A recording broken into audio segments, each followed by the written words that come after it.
আমরা চলে আসছি জ্যাঠার বাসায়। জ্যাঠার বাসায় আসার পরে জ্যাঠার এখানে হচ্ছে আখ ক্ষেত, সেখানে চলে আসলাম। আসলে আখ ক্ষেত থেকে আখ ভেঙে খাওয়ার যে মজা সেটা অন্যরকম, সেই জন্য সবাই মিলে চলে আসছি।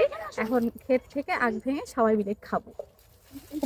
এটা এটা তো ছোট ছোট এই যে এটা ছোট বড় না এটা এই যে আখ ভাঙতে গিয়ে এনার অবস্থা খারাপ, পিঁপড়ার কামড় খেয়ে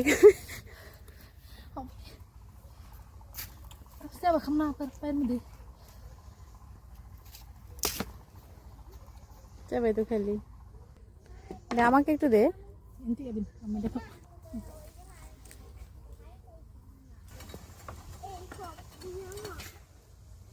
হুম,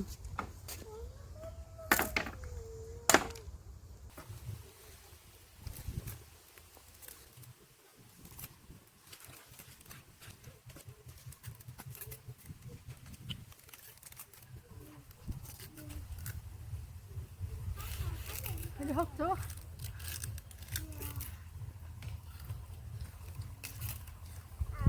বাতু দিয়ে যাও সম্ভব না কেমন মিষ্টি আছে? ভালো মিষ্টি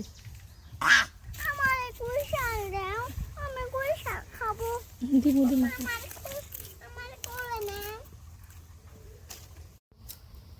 আমি খেয়াল করিনি আসলে আর কি